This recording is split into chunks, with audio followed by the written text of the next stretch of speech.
आपण आलो doctor Babasaheb Ambedkar technology विद्यापीठ लोहारे रायगड सोलापूर येथील उपकेंद्रामध्ये आज या उपकेंद्राची अवस्था जर आपण बघितली तर ह्याचा दरवाजा सुद्धा बंद आहे.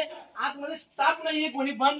आणि सोलापुरातल्या असंख्य विद्यार्थ्यांचा शेकडो विद्यार्थ्यांचा रिझल्टचा प्रश्न आहे जो 8-8 महिन्याचा 7-7 महिन्याचा रिझल्ट लागला नाही. आता हा सोलापूरचा विद्यार्थी आपला हर्ष नक्का नावाचा ह्याचा रिझल्ट मागील 8 महिन्यापासून सप्लिमेंटरी एक्झाम असतील सेकंड सेमिस्टर असेल ह्याचा रिझल्ट लागला नाहीये.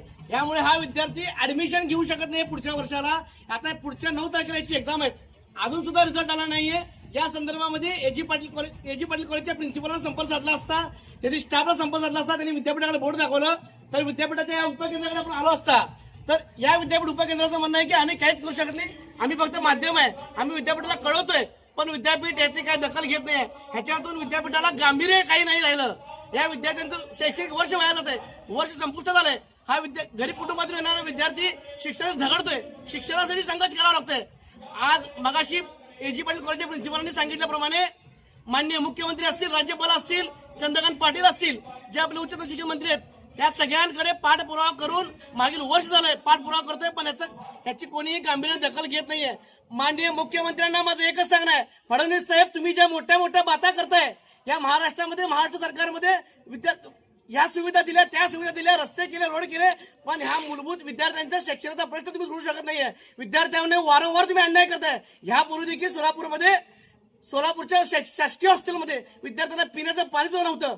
तुम्ही इतक्या निष्काळजी मुख्यमंत्री, निष्काळजी प्रशासन, शासन आजपर्यंत कधी बघितलं नव्हतं. आपलं यावरती नियंत्रण नाहीये, विद्यार्थ्यांचं नुकसान होत आहे. आज तुम्हाला एवढंच सांगतोय, ह्या विद्यार्थ्यांचं काही शैक्षणिक नुकसान झालं आणि ह्या विद्यार्थ्याला याच्यामुळे मनस्ताप तर होतोयच, ह्याचं विद्यार्थ्यांचं काही शैक्षणिक नुकसान झालं तर याची सर्वस्वी जबाबदारी शासन प्रशासन असेल. व सोलापुरात पुढील 8 दिवसामध्ये ह्याचा जर रिझल्ट लागला नाही तर पुढील 8 दिवसामध्ये हे उपकेंद्राचं ऑफिस NSUIच्या माध्यमातून बंद करणार असून याची सर्वस्वी जबाबदारी ही विद्यापीठ प्रशासनाची असणार आहे. विद्यार्थ्यांना बाकी अन्य तुम्ही काही जे विद्यार्थी आहात ज्यांचा कोणाचा प्रश्न आहे त्यांनी संपर्क साधा. लवकरात लवकर आपण यावरती रायगडच्या विद्यापीठात जाऊन रायगड विद्यापीठाला सुद्धा ह्या काम केलं टाळा ठोकणार असून आणि विद्यार्थ्यांचा प्रश्न मार्गी लावण्याचा प्रयत्न करणार आहे.